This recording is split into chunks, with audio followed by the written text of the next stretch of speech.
하나님께서는 우리를 자녀 삼아 주셨습니다. 그래서 우리가 아버지를,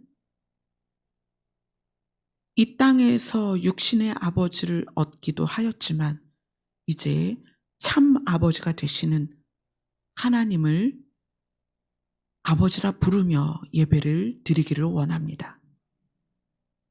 우리의 예배를 받아주시옵소서.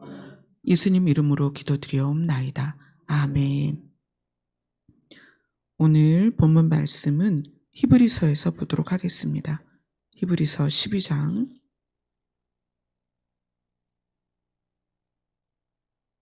22절부터 24절입니다.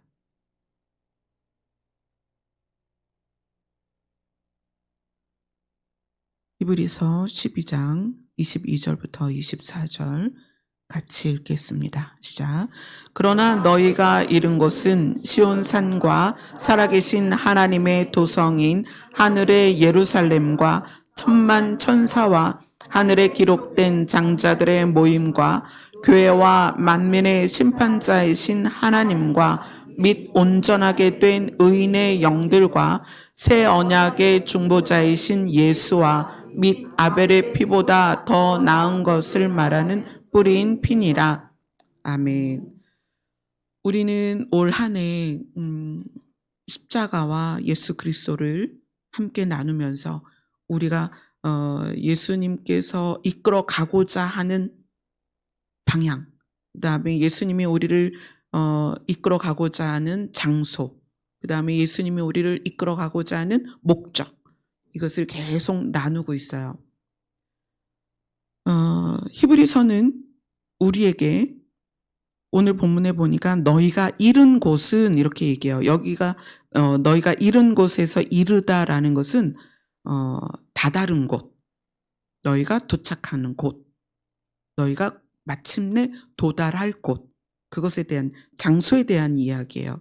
너희가 이른 곳은 시온산과 이렇게 표현이 되는데, 요거를 이제 조금 더 부차적으로 설명을 하자면 그 전에 18절부터 21절을 봐야 합니다. 12장 18절로 21절 우리 청년자매 크게 읽어주세요. 너희는 만질 수 있고 불이 붙는 산과 침침함과 흑암과 폭풍과 나팔 소리와 말하는 소리가 있는 곳에 이른 것이 아니라 그 소리를 듣는 자들은 더 말씀하지 아니하시기를 구하였으니 이는 짐승이라도 그 산에 들어가면 돌로 침을 당하리라 하신 명령을 그들이 견디지 못함이라. 그 보이는 바가 이렇듯 무섭기로 모세도 이르되 내가 심히 두렵고 떨린다 하였느니라. 예. 자, 요 말씀은 뭐냐면 너희는 만질 수 있고 불이 붙는 산과 침침함과 이렇게 쭉 이야기한 요 내용이 지금 18절에서 21절의 내용은 어떤 내용이냐면 모세가 십계명을 받던 시내산의 모습이에요. 모세가 십계명을 받기 위해서 시내산에 오르는데 하나님께서 무엇을 당부하시냐면 여기는 내가 임재할 시내산은 거룩한 곳이고 내가 임하는 상태에서는 거룩하기 때문에 부정한 너희들이 오면 죽을 거야. 짐승조차도 내가 임재하는 상황에서 들어오면 죽을 거야. 그러니까 너는 너희 백성에게 가서 이 시내산에 아무도 한 발도 들여놓지 말라고 일러라. 이렇게 얘기하고 모세가 백성들에게 그렇게 말하고 다시 와서 그 시내산에서 율법을 받습니다. 십계명을 받아요. 그러니까 그 십계명을 주시기 위하여 등장하실 때 그때의 시내산의 모습입니다. 그 시내산의 모습은 산이 불붙는 것 같고 흑암이 있었고 천둥 소리와 우레 소리가 있었어요. 연기가 나고. 그래서 사람들은 무서워서 그곳에 가까이 갈 엄두도 내지 못했습니다. 그리고 또 보면은 21절에 내가 심히 두렵고 떨린다 하였다는 것은 모세 자신도 하나님을 대할 때에는 심히 두렵고 떨리는 마음으로 하나님을 대했습니다. 그것이 예수님이 이 땅에 오시기 전 인간이 하나님을 대할 때 심리 상태이고 또 상황입니다. 그런데 이 히브리서 저자는 그러나 율법 아래 있을 때엔 너희가 그랬지만 이제 너희가 다다른 곳은 어디다? 제일 먼저 시온산이다. 이렇게 얘기를 해요. 신의 산은 율법을 받은 산이지만 여기에서의 시온산은 다윗 왕의 무덤이 있는 곳이고 마가의 다락방이 있는 곳이고 이 시온산에는 그 마가의 다락방이 또 최후의 만찬을 한 그 방이기도 하죠. 이런 표현들로서 이 시온산은 이스라엘이 시온산을 향하여는 은혜와 하나님의 긍휼이 머금어서 이스라엘 백성을 인도하고 도우셨던 하나님을 향한 그 간절한 마음이 담겨져 있는 민족적 정서가 담겨 있는 게 시온산이에요. 그 신의 산과 시온산은 굉장히 다르죠. 그래서 히브리서 저자는 너희가 다다른 곳은 시온산이다. 신의 산이 아니다.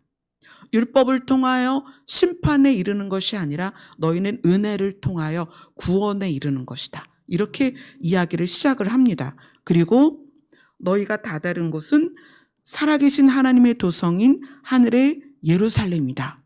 자, 우리는 예수님을 따라서 어디까지 갈 거냐면 하늘의 예루살렘 성까지 갈 것입니다.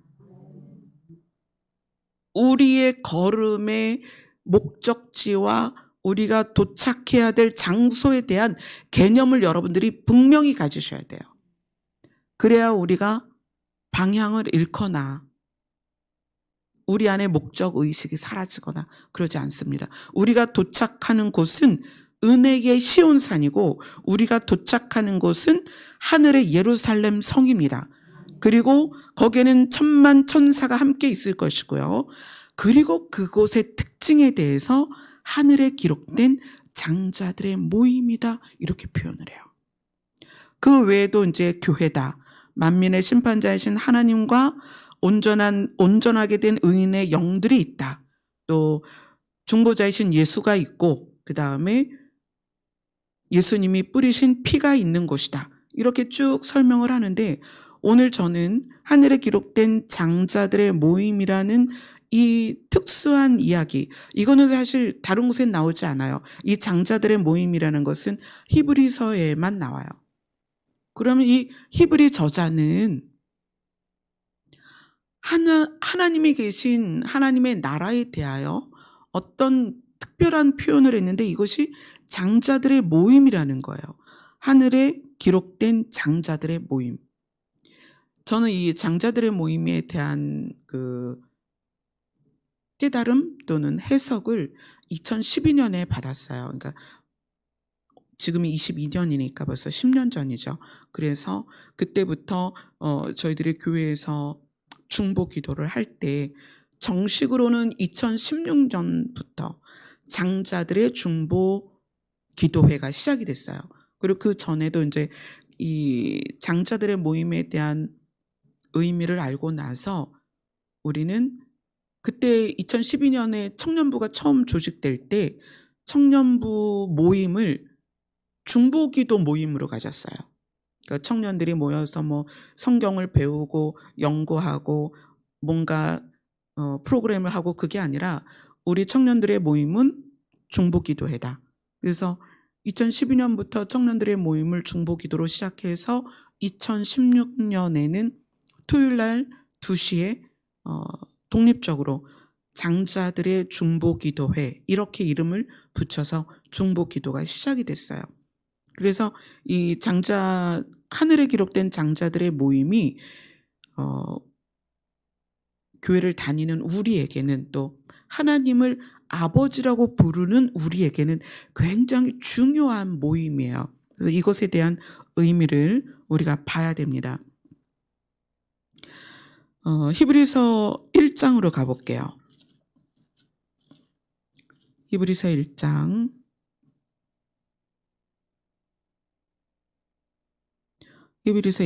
6절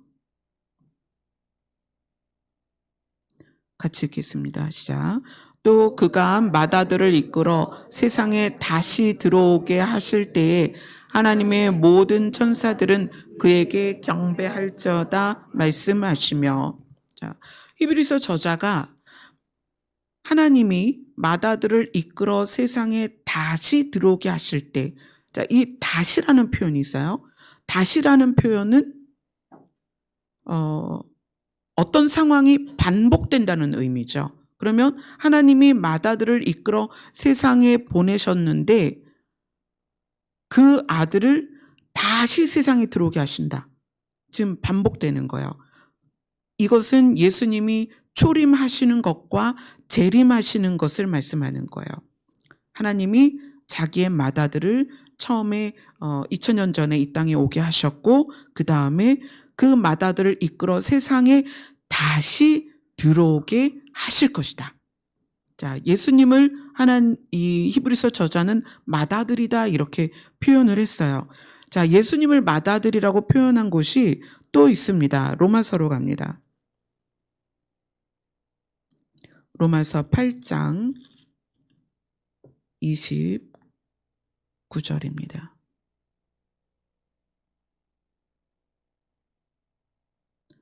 로마서 8장 29절 같이 읽겠습니다. 시작. 하나님이 미리 아신 자들을 또한 그 아들의 형상을 본받게 하기 위하여 미리 정하셨으니 이는 그로 많은 형제 중에서 맏아들이 되게 하려 하심이라.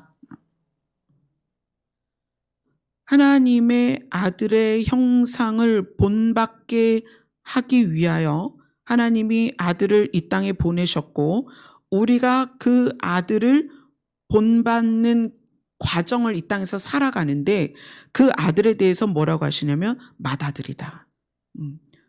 우리는 그 맏아들을 본받게 하기 위해서 우리를 이 땅에서 사는 동안에 맏아들이 우리의 본을 세워놓고 가셨습니다.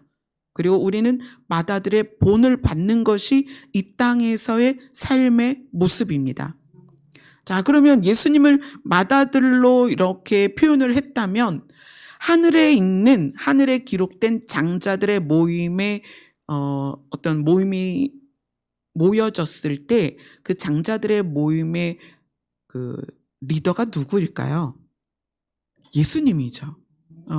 예수님이 맏아들이기 때문에 장자들의 모임, 만약에 이제 여러분들이 하나님의 나라에 가서 여러분들이 장자들의 모임에 속하게 된다면 그 장자들의 모임의 리더는 당연히 예수님이겠죠.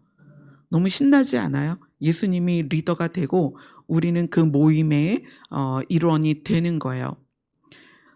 장자들의 모임의 리더는 오직 예수 그리스도뿐입니다. 근데 좀 안타깝게도 이제 이단들이 특히 신천지가 이만희 씨가 이 장자들의 총회의 총회장이다. 이래서 이만희 씨를 총회장이라고 부르는 거예요. 장자들의 모임의 리더는 예수님뿐입니다. 사람이 될 수가 없어요.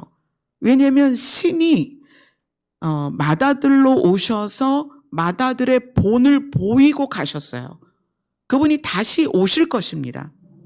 그래서 그분이 다스리는 나라에 가면 당연히 그분이 맏아들의 리더가 되는 거예요.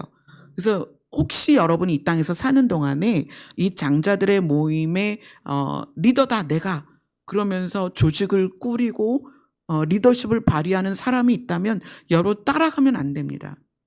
장자들의 모임의 리더는 예수 그리스도예요.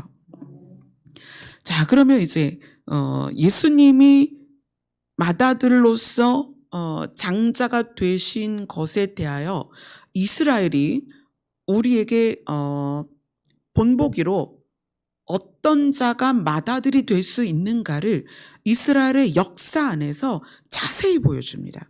그래서 우리는 이제 이스라엘의 역사가 우리의 교과서예요.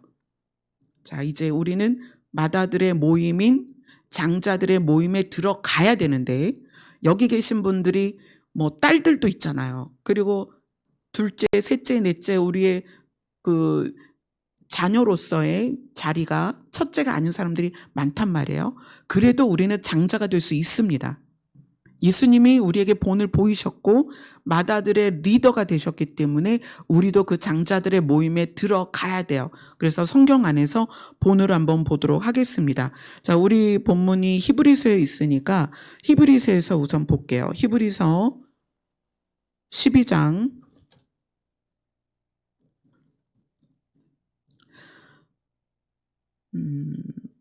우리 본문 앞에 16절을 볼게요.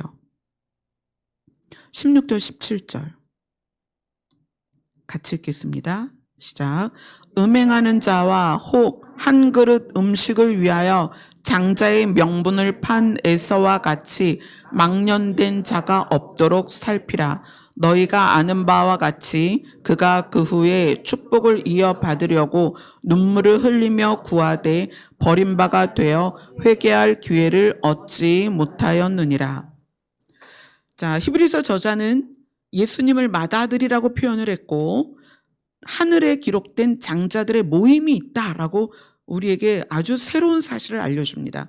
하늘에는 장자들의 모임이 있다. 그러면서 이 성경에서의 최초의 장자가 아니라 그 이스라엘의 역사에서 장자가 장자의 자리를 잃은 최초의 사람.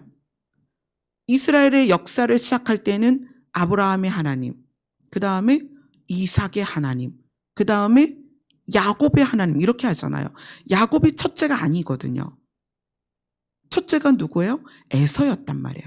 그러니까 아브라함에서 시작된 이스라엘의 역사를 볼 때 아브라함과 이삭과 에서의 하나님이 아니라 아브라함과 이삭과 야곱의 하나님 이렇게 흘러갔다는 거예요.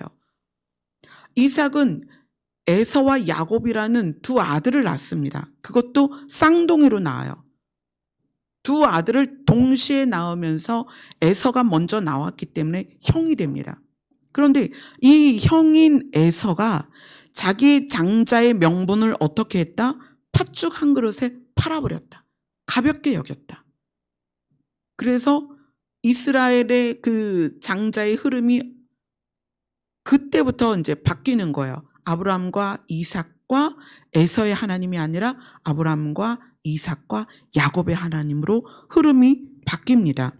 자, 에서에 대해서 한번 볼게요. 창세기 27장으로 갑니다.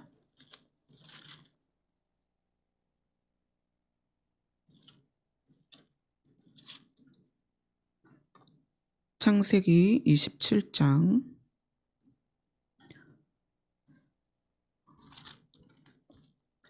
41절로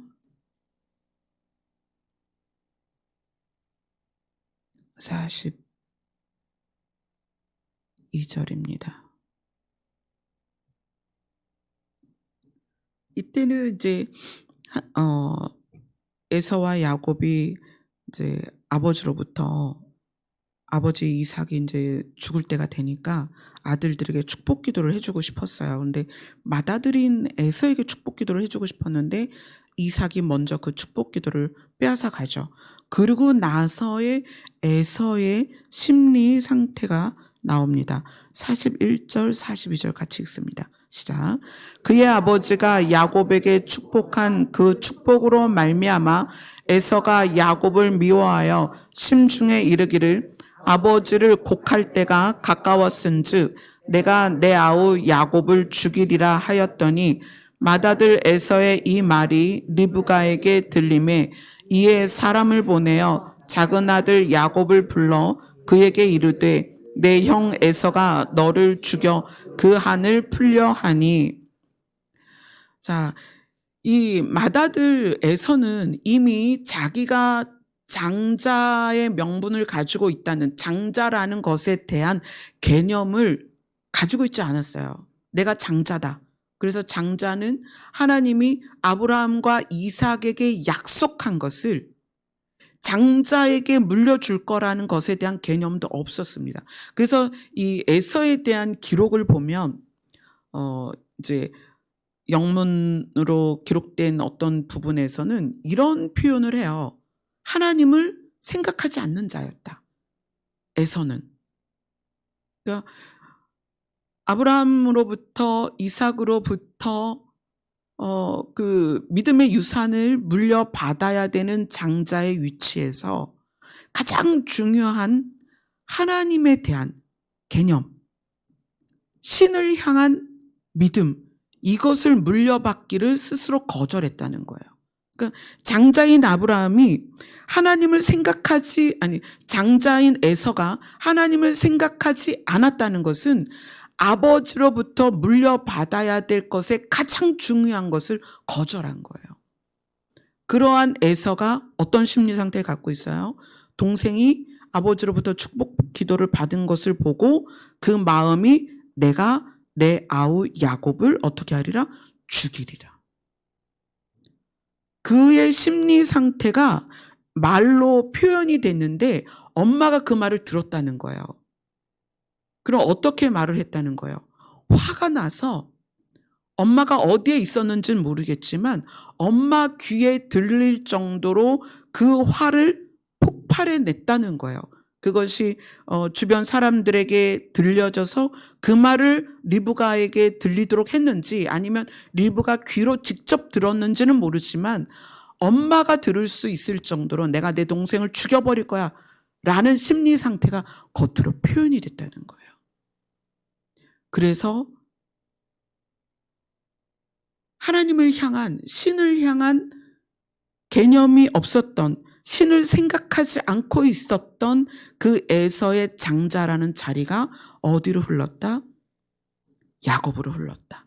그래서 성경은 이스라엘의 역사를 기록할 때 아브라함의 하나님, 이삭의 하나님, 야곱의 하나님 이렇게 흘러가는 거예요. 자, 스가랴로 갑니다.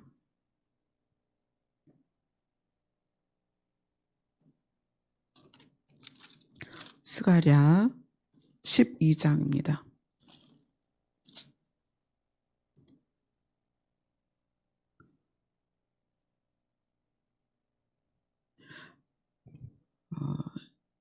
스가랴 12장 7절입니다. 같이 읽겠습니다. 시작. 여호와가 먼저 유다 장막을 구원하리니 이는 다윗의 집의 영광과 예루살렘 주민의 영광이 유다보다 더하지 못하게 하려 함이니라. 이 성경 구절은 언뜻 읽으면 중요하게 보이지 않습니다. 그런데 이것이 이 성경 전체에서 명확하게 하나님이 어떤 사람들을 장자들의 모임에 들어가게 할 것이냐를 가르는 아주 중요한 구절이에요.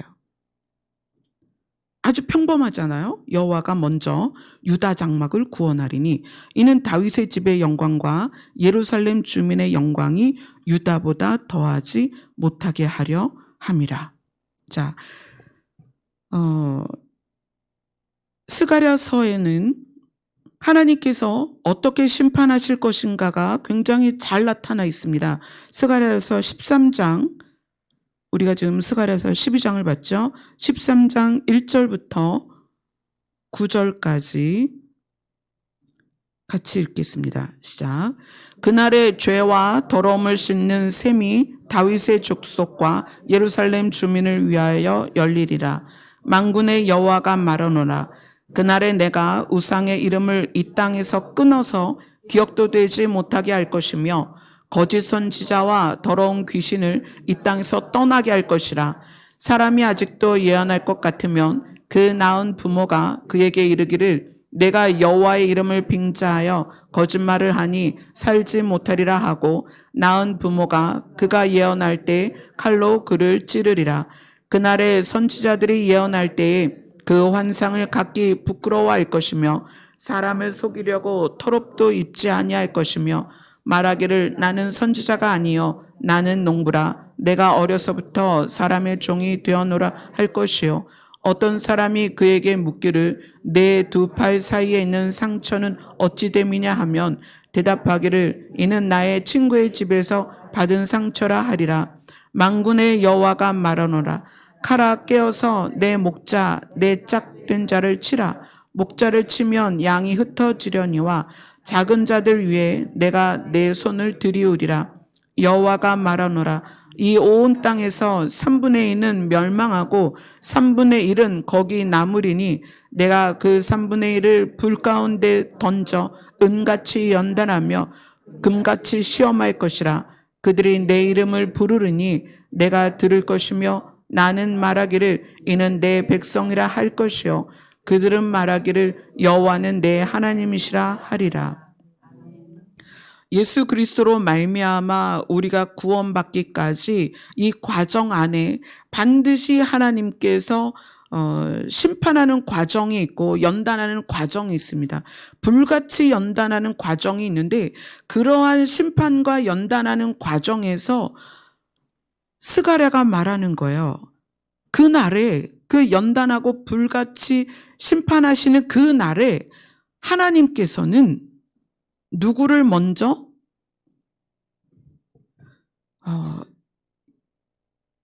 7절에서 여호와가 먼저 유다 장막을 구원하신다 이렇게 표현해요. 유다 장막과 다윗의 집과 예루살렘 주민의 차이가 뭘까? 다윗의 집은 어떤 뜻이냐면 다윗이 왕이니까 그 왕의 후손들은 왕의 일족이 되어서 왕가가 되는 거죠. 그래서 그 안에서 태어나는 사람들은 일단은 왕족이기 때문에 왕이 될 수 있는 왕의 자리를 계승받을 수 있는 자격이 생겨요. 그죠? 그래서 이 다윗의 집의 영광이라는 것은 태어나 봤는데 태어나서 눈 떠보니까 내가 왕자야. 내가 공주야. 이런 거예요. 다윗의 집의 영광. 그런데 다윗의 집의 영광보다 유다 장막을 먼저 구원하겠다는 거예요. 다윗의 집의 영광이라는 것은 우리가 가지고 있는 자격이 있어요. 저 같은 경우도 지금은 목사라는 자격을 가지고 있죠. 목사라는 자격이 하늘에 기록된 장자들의 모임에 들어가는 자격은 아닙니다. 다윗의 집의 영광이라는 것은 우리가 가질 수 있는 어떤 자격이에요. 여러분들이 교회를 다니면서 여러 가지 자격을 가지고 있어요. 뭐 신분이 있죠. 장로, 권사, 집사 또는 목사, 리더, 아니면 구역장 여러 가지 자격들이 있어요. 또 교회를 다니면 성도라는 이름을 다 붙여서 부르죠. 그것이 장자들의 모임에 들어가는 자격이 될 수 없다는 거예요. 그 다음에 보면 예루살렘 주민의 영광이 유다보다 더하지 못하게 하겠다. 예루살렘 주민의 영광이라는 것은 예루살렘 안에 살면 예루살렘 주민이에요. 그죠? 저는 이제 홍성군민입니다. 홍성군에 살기 때문에 주민등록을 이전해서 홍성 안에만 살면 홍성군민이에요. 예루살렘이라는 특징상 예루살렘 주민은 하나님을 잘 섬길 것 같고 하나님의 은혜를 받을 것 같고 예루살렘 주민이라는 것 때문에 이방인들이 볼 때에는 야, 저 사람은 예루살렘 주민이래. 그러면 하나님의 보호를 받겠구나. 이런 것이 등식처럼 연결되어 있단 말이에요. 그런데 하나님은 예루살렘 주민의 영광보다 유다 장막을 먼저 구원할 것이다. 우리가 이 교회 테두리 안에 있다는 것. 여러분이 지금 다 문을 열고 교회 안에 들어와서 예배를 드리고 있습니다. 또 유튜브로 각 가정에서 예배를 드리고 있는데 교회라는 테두리 안에 있는 것이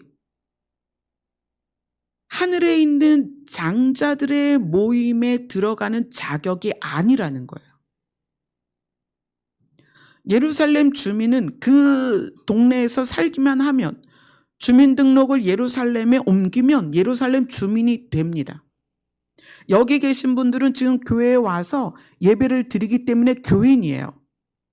그러나 그것이 하늘에 있는 장자들의 모임에 들어가는 자격은 아닙니다. 근데 우리는 통상 신앙생활을 하면서 교회라는 테두리에 있음으로 해서 구원이 안전하다고 생각했고, 또 교회 안에서 받은 신분, 집사, 장로, 권사, 목사, 이러면 이것이 우리의 구원을 든든히 하게 할 거라는 그런 착각을 했었다는 거예요. 근데 스가랴는 심판에 대해서 이야기하면서, 목사님 저기 밖에 나가보셔야 돼요. 네. 스가랴는 심판에 대해서 이야기하면서 아니다, 그렇지 않다. 유다 장막을 내가 먼저 구원할 것이다. 다윗의 집안의 영광과 예루살렘 주민의 영광이 유다보다 먼저 하지 않을 것이다. 그래서 지금 우리는 유다 장막을 구원한다는 이 의미가 뭘까라는 것에 집중해야 되는 거예요. 이건 굉장히 짧지만 너무나 중요한 부분이에요. 스가랴는 이스라엘을 세 가지로 나눴습니다. 유다 장막, 다윗의 집의 영광, 예루살렘 주민의 영광. 어떤 사람은 예루살렘에 살면서 다윗의 집안일 수도 있지만 유다 장막이 아닐 수 있다는 거예요. 그래서 우리 모두가 교회도 열심히 다니고 직분도 있고 교회에서 많은 직책도 받고 섬기고 있지만 유다 장막은 아닐 수도 있다는 거예요. 그래서 오늘 이제 그 장자들의 모임을 알아보면서 굉장히 중요한 부분을 들어가는 거예요. 계시록을 한번 가보겠습니다. 계시록 7장입니다.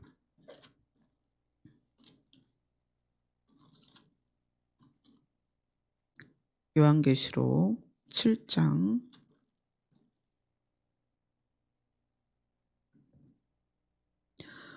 요한계시록 7장에 보면 이스라엘 자손의 인침을 받는 그런 이제 내용을 쭉 하면서 가장 먼저 7장 5절이 시작이 됩니다.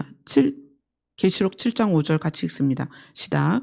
유다 지파 중에 인침을 받은 자가 12,000이요 루벤 지파 중에 12,000이요 갓 지파 중에 12,000이요. 자, 이렇게 해서 5절부터 8절까지 12지파를 쭉 이야기를 해요. 각 지파마다 인침을 받는 수가 12,000이다. 그런데 가장 먼저 어느 지파를 얘기했어요? 유다 지파를 얘기했죠. 그 다음에 누구였어요? 루벤이죠. 이스라엘의 장자가 누군지 아세요? 루벤이에요. 이스라엘의 장자는 루벤입니다. 유다는 몇 번째냐면 원래 네 번째예요.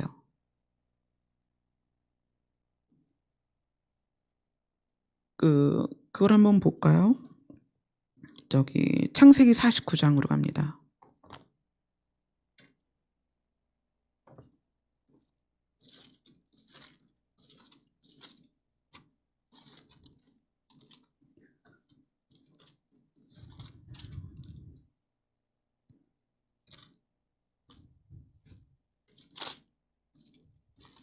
창세기 49장.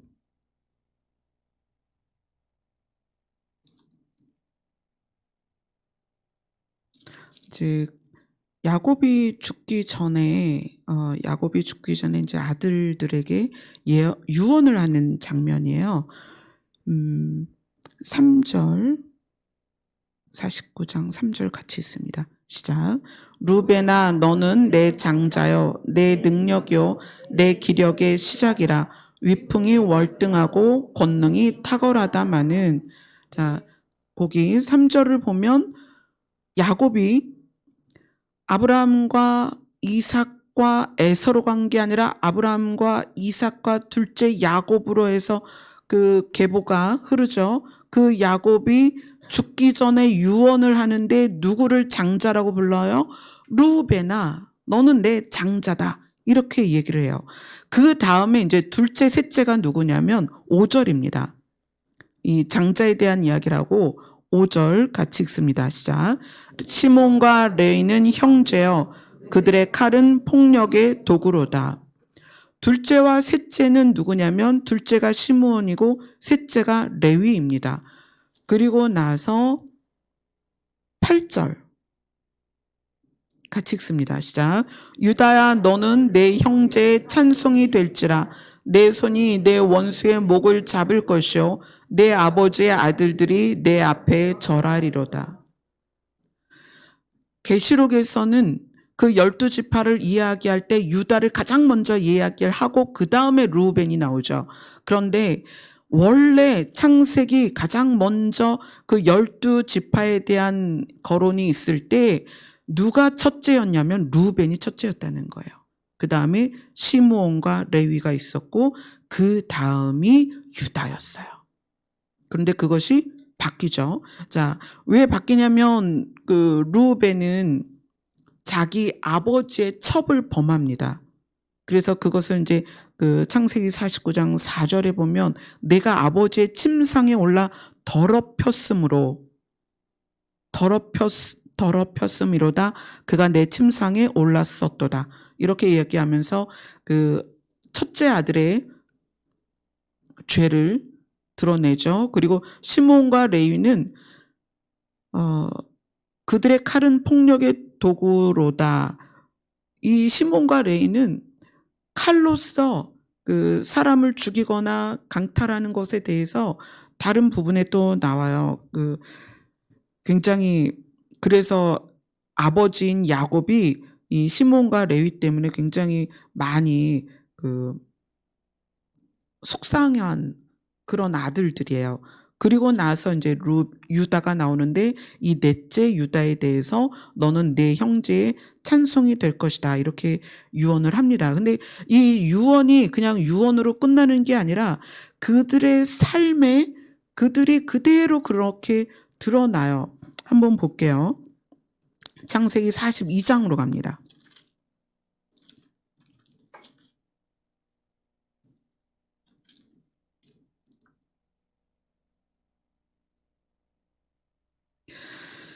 창세기 42장까지의 내용은 뭐냐면 형들이 요셉을 팔아넘기죠. 애굽으로. 사실은 이제 아라비아 상인한테 넘기는데 아라비아 상인이 애굽에 갖다 팔아요. 그래서 애굽에 가서 이제 종이 되죠.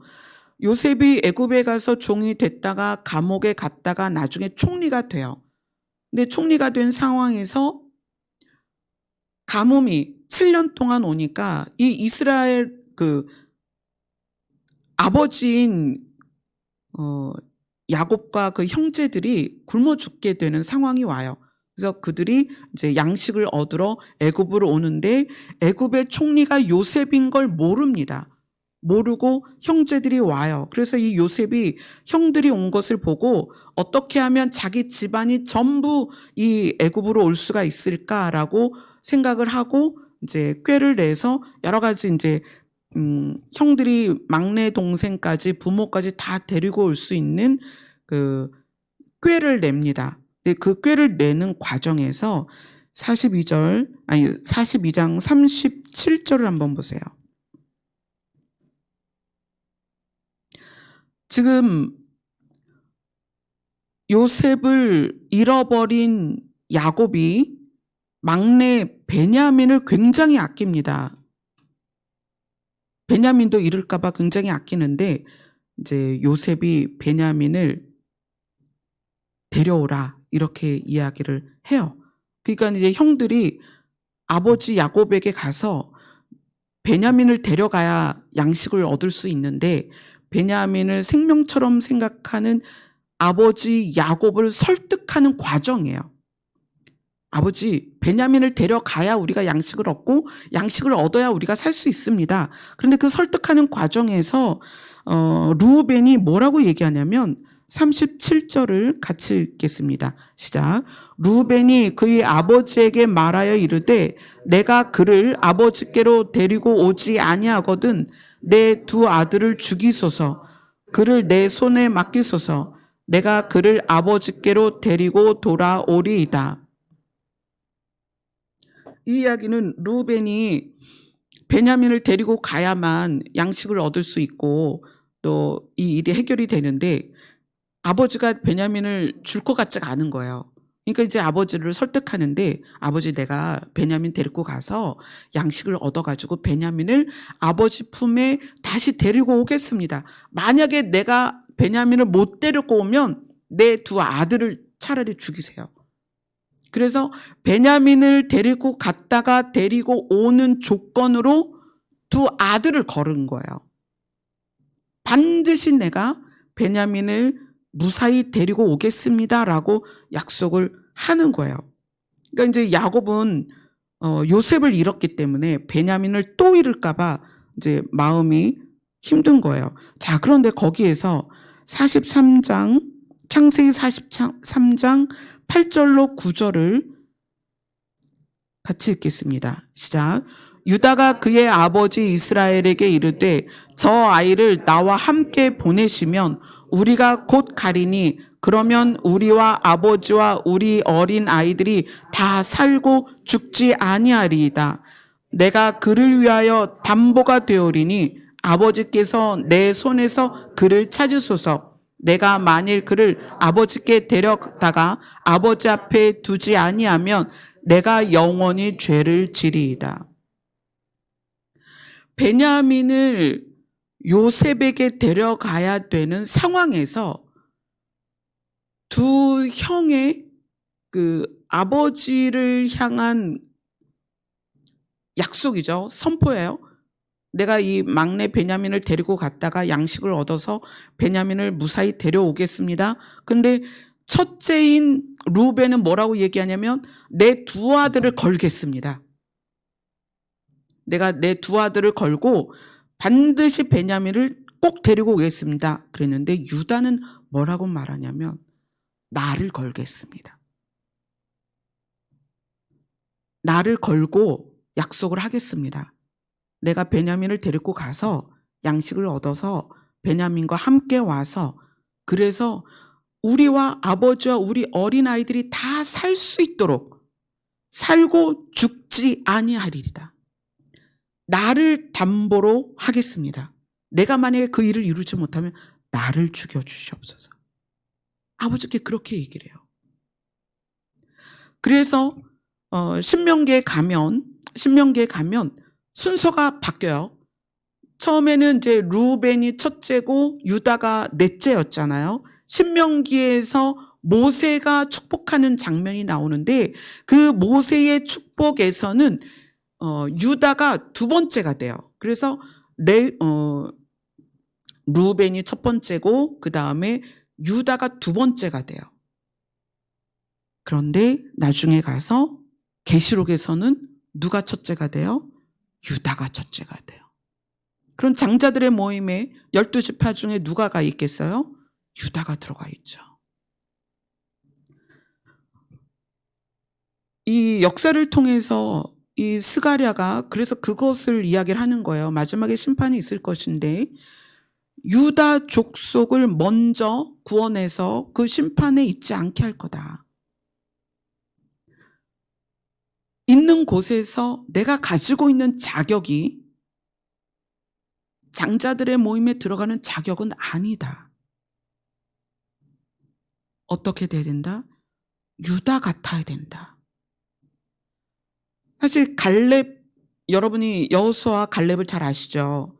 이스라엘 백성이 애굽에서 나와서 가나안에 들어갈 때 처음에 나온 세대 중에 딱 두 사람만 가나안에 들어가는데 그게 여호수아와 갈렙이에요. 근데 갈렙이 유다 족속입니다.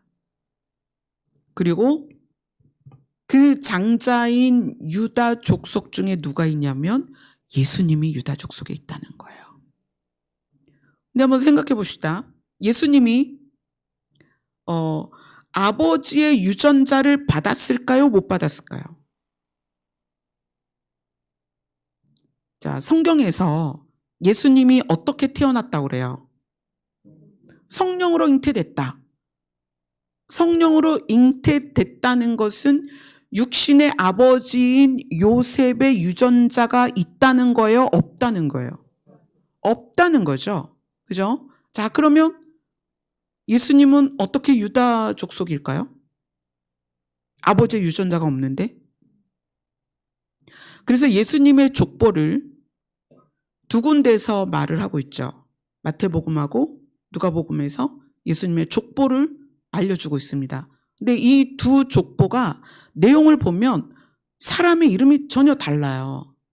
그게 왜 그러냐면 예수님의 족보를 두 군데에서 예수님의 족보를 말하면서 그 이름이 중간에 다 다른 이유는 나중에 한 군데에서 만나요. 다윗에서 만나요. 그 족보가. 그래서 다윗 위로는 똑같아요. 근데 다윗에서부터 내려와서 예수님까지 오는 과정이 좀 달라요. 근데 그게 왜 그러냐면 예수님은 요셉의 아들이지만 요셉으로부터 유전자를 물려받지 않았습니다. 그래서 혈통적으로는 요셉이 이제 유다 족속이거든요. 혈통적으로는 유다 족속이긴 한데 유전자를 받지는 않았단 말이에요. 그래서 유전자를 유다로부터 받아야 유다 족속이 될 거 아니에요. 실제적인 엄마 마리아가 유다 족속이에요.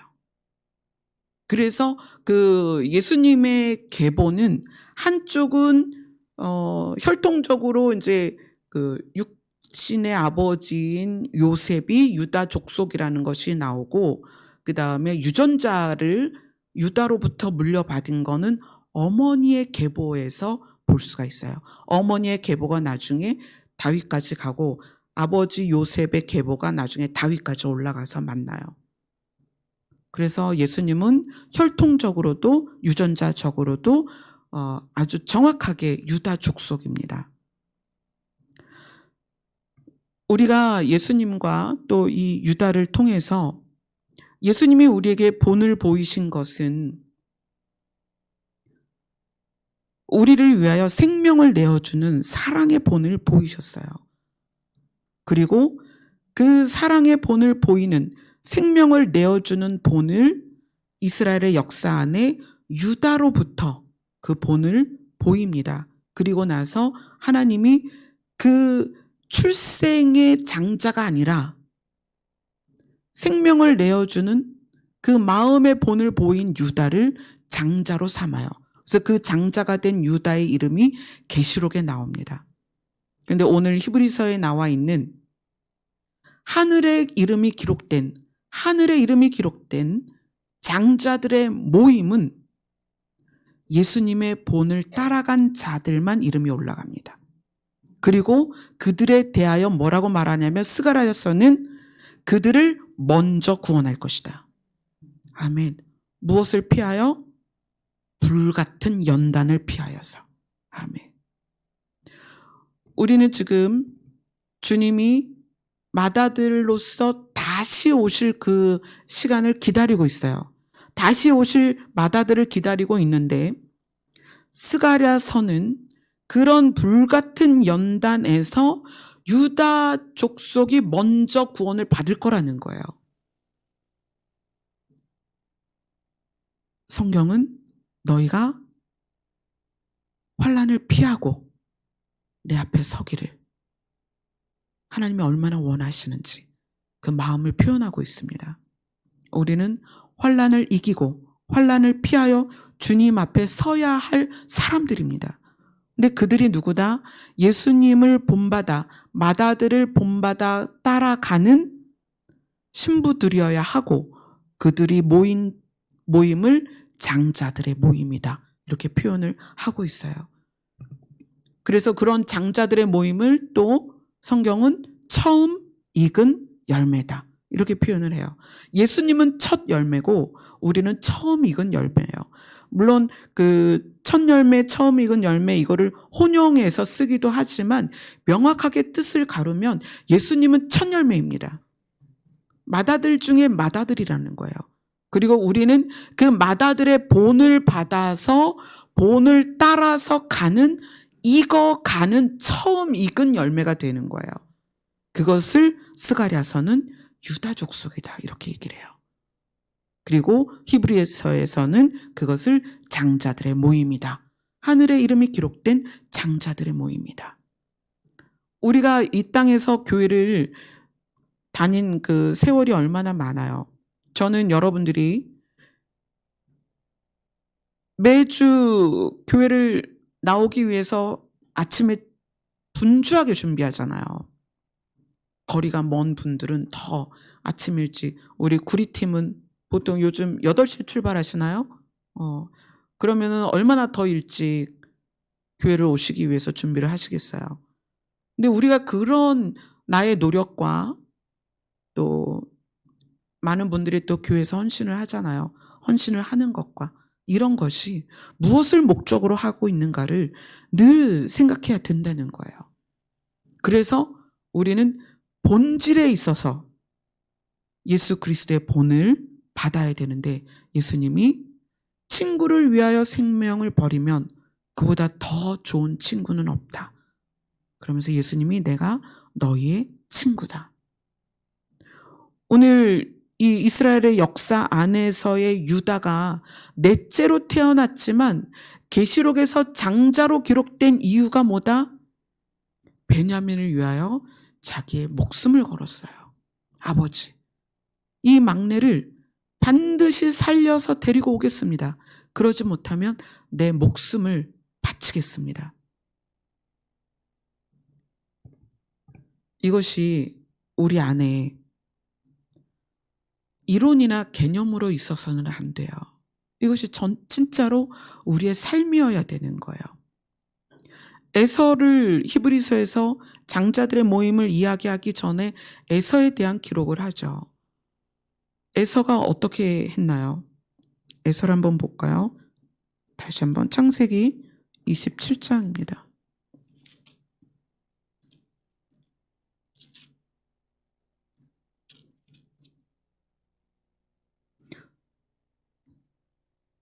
창세기 27장 41절로 42절 같이 읽겠습니다. 시작. 그의 아버지가 야곱에게 축복한 그 축복으로 말미암아 에서가 야곱을 미워하여 심중에 이르기를 아버지를 곡할 때가 가까웠은즉 내가 내 아우 야곱을 죽이리라 하였더니 맏아들 에서의 이 말이 리브가에게 들리매 이에 사람을 보내어 작은 아들 야곱을 불러 그에게 이르되 내 형 에서가 너를 죽여 그 한을 풀려 하니. 자, 에서는 하나님을 생각하지 않는 사람이었습니다. 그러다 보니까 이런 마음을 가질 수도 있지 않을까라고 생각할 수 있죠. 그러면 창세기 4장으로 갑니다.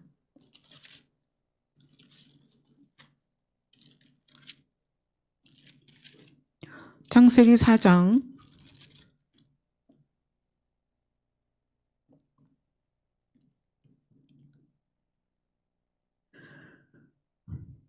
1절로 7절까지 같이 읽겠습니다. 시작.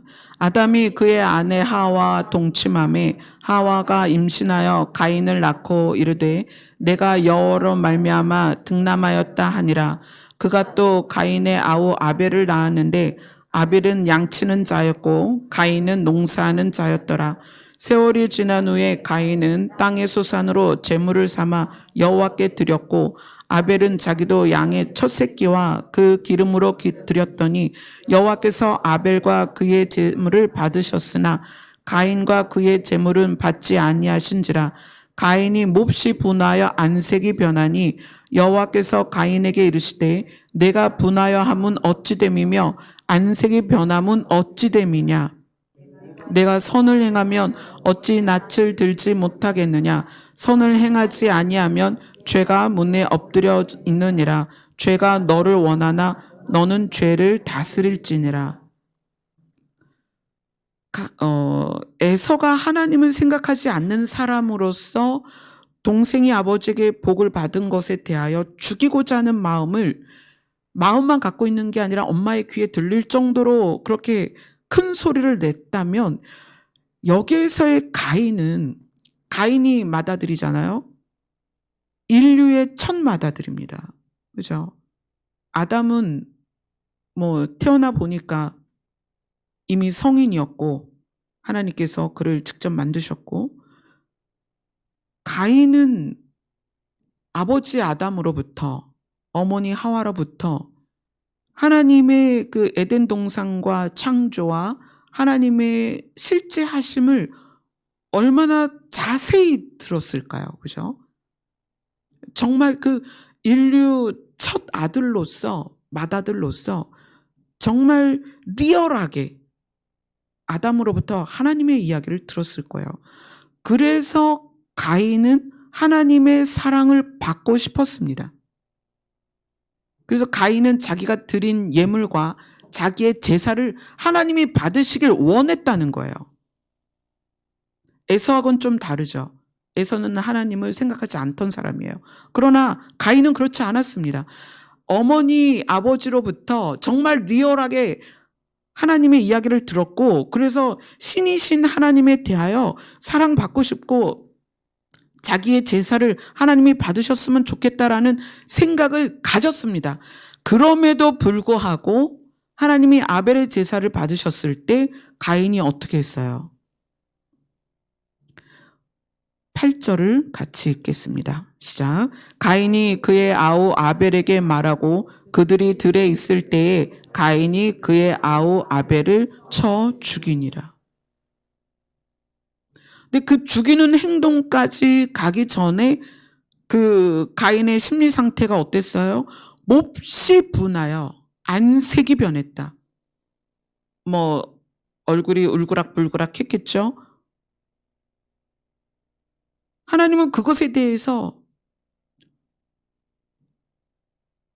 네가 선을 행하는 심리 상태를 가졌다면 어찌 너의 얼굴을 들지 못하겠느냐. 너가 선을 행하는 그 심리 상태가 아니기 때문에 죄가 너를 원한다. 제발 죄를 좀 다스려라. 그 심리 상태에서 발전하지 말라는 거예요. 지금 막 분하고 얼굴이 울그락불그락하는 가인에게 하나님이 먼저 말하십니다. 죄를 다스려. 마음을 다스려. 그런데 그러지 못하고 어떻게 했어요? 가인이 아벨을 돌로 쳐서 죽입니다. 물론 이 장면에는 돌로 쳤다는 말은 없지만 다른 곳에서는 그렇게 말하죠. 여기에서는 그냥 아우 아벨을 쳐 죽였다 이렇게 이야기를 해요. 그래서 결국 인류의 장자가 누구로 바뀌는 거예요? 세 번째 태어난 아들 셋으로, 이름이 셋인데 그 셋으로부터 다시 시작이 됩니다. 역사가. 무엇에부터 시작이에요? 마음이 몹시 분하였다. 여기서부터 시작이라는 거예요. 우리가 계속 예수님을 따라가는 그 제자로서 또는 신부로서 또 자기 십자가를 지는 것에 대해서 지금 계속 나누고 있습니다. 그런데 그것을 나누면서 결국은 어디에서 멈추냐면 모든 이야기가 마음에서 멈추는 거예요. 우리의 마음을. 그래서 예수님이 가인에게 부탁하신 거예요. 네 마음을 좀 다스려봐. 그런데 마음을 다스리지 못하고 그것이 행동으로 나와서 자기 동생을 쳐서 죽이죠. 그래서 결국은 장자가 가인에서 셋으로 가서 셋으로부터 역사가 이어져 내려옵니다.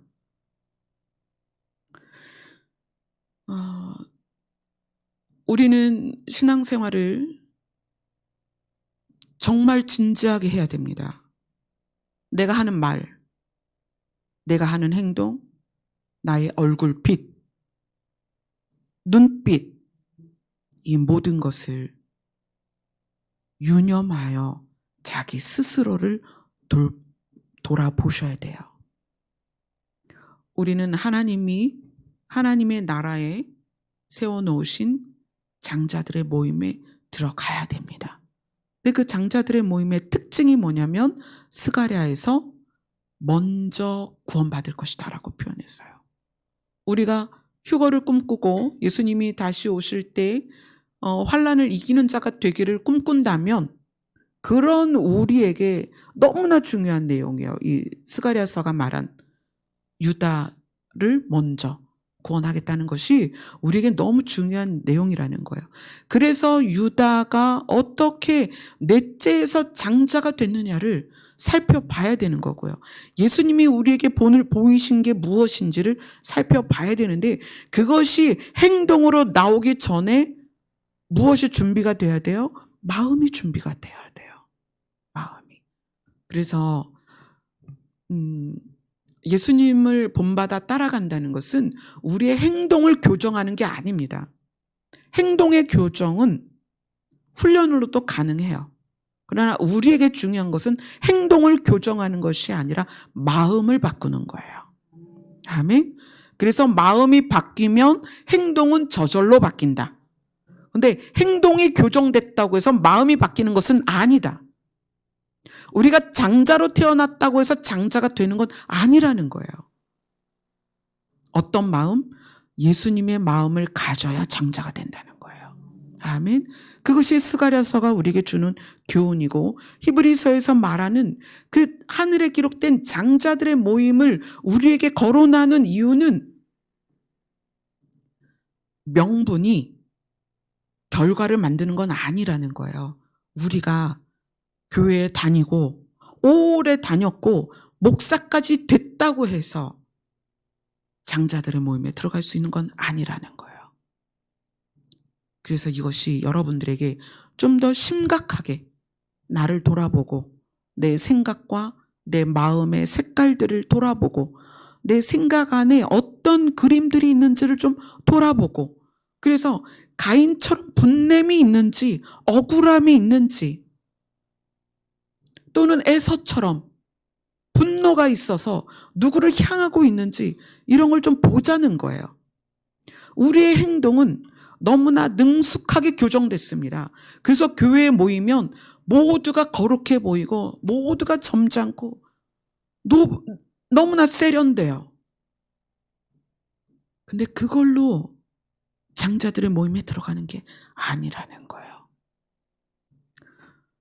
오늘 우리가 히브리서에서 본 하늘에 기록된 장자들의 모임이 우리의 모임이 되어야 하는데 그것을 가는 과정이 유다가 넷째에서 첫째가 되는 과정이라는 거예요. 유다는 형들이 요셉을 죽이려고 할 때 루벤하고 유다가 나서서 야 죽일 것까지는 없지 않니? 그냥 구덩이에 던져놓자. 그리고 그 구덩이에서 꺼내서 아라비아 상인한테 파는 이 과정을 루벤하고 유다가 주관을 합니다. 그래서 루벤이 장자의 명분을 처음에는 쭉 지속을 했죠. 그렇지만 나중에 시간이 가서 결국 유다가 자기가 생명을 걸고 베냐민을 지키는 과정에서 이제 역전이 되는 거예요. 그래서 결국 계시록에는 유다가 장자가 되죠. 그래서 우리가 이제 천국 가서 장자들의 모임에 갔을 때 장자들의 리더인 예수님과 또 이스라엘의 장자인 유다를 보게 될 것입니다. 그런데 그러려면 어떻게 돼요? 우리가 그 장자들 모임에 들어가 있어야 되겠죠. 아멘. 자, 우리의 신앙생활은 단순히 교회에 와서 출석 도장 찍는 게 아닙니다. 아멘. 우리는 어떠하든지 우리가 몇째로 태어나고 우리가 어떤 삶을 살고 어떤 상황이 있든지 상관없이 우리는 맏아들이신 예수 그리스도의 본을 받아 장자의 무리에 들어가야 합니다. 아멘. 기도하겠습니다. 하나님, 우리는 많은 상처가 있고 연약함이 있습니다. 그러나 언제까지 상처나 연약함을 핑계로 우리 마음의 악함을 그대로 둘 수는 없습니다. 이제 상처와 연약함에서 일어나서 우리의 마음이 예수님의 본을 따르게 하여 주시옵소서. 예수님의 요구만큼 나아갈 수 있도록 우리의 마음을 인도하여 주시옵소서. 예수님의 이름으로 기도드리옵나이다. 아멘. 갈 길을 밝히 보여주시는 예수님의 마음을 손길을 소망하며 찬송하겠습니다.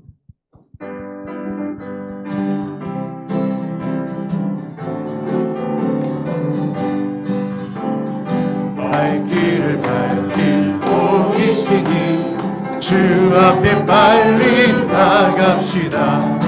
우리를 찾는 구주 예수 오너라 하시네.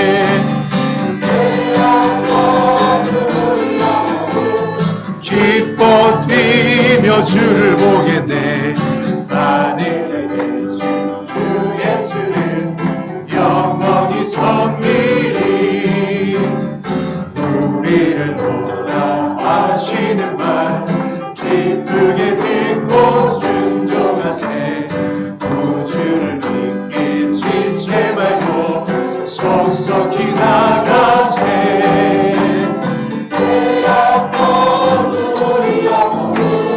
기뻐 뛰며 주를 보겠네. 하늘에 계신 주 예수를 영원히 섬기리.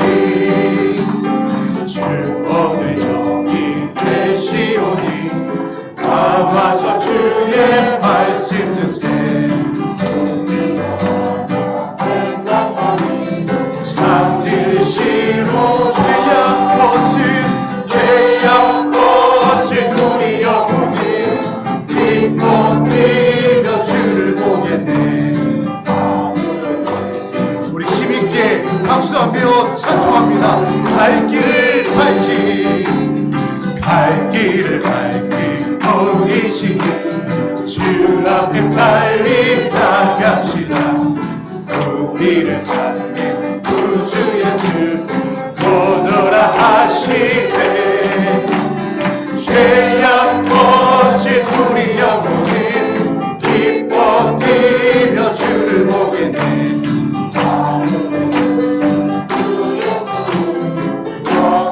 죄악 벗은 우리 영혼은 죄악 벗은 우리 영혼은 기뻐 뛰며 주를 보겠네.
오심에 옷들이 피고 영광의 주가 오신 영광의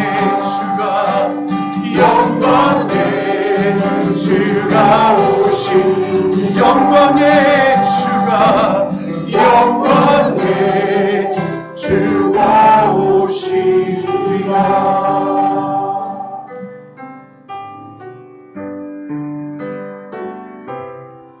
우리는 모두 하나님을 아버지라고 부르고 있어요.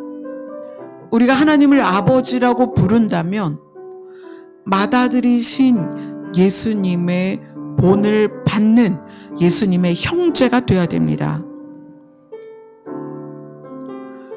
그래서 하나님은 그것이 우리 자신이 어렵기 때문에 하나님을 거룩한 씨로 우리 안에 넣어주셨어요. 우리가 아직 거칠고 투박하고 아직은 우리 안에 부족한 게 많아요. 그러나 우리의 모습이 우리 안에 있는 거룩한 씨이신 예수 그리스도 안으로 들어갈 때 우리도 맏아들의 모습으로 바뀌어갈 것입니다. 주님 도와주세요. 맏아들이신 예수님께 여러분 요청하세요. 우리도 그 맏아들의 모임인 장자들의 모임에 들어가는 자가 되기를 소원합니다. 스가랴서처럼 먼저 구원받는 자가 되기를 원합니다. 하나님, 우리를 도와주시옵소서. 기도하겠습니다.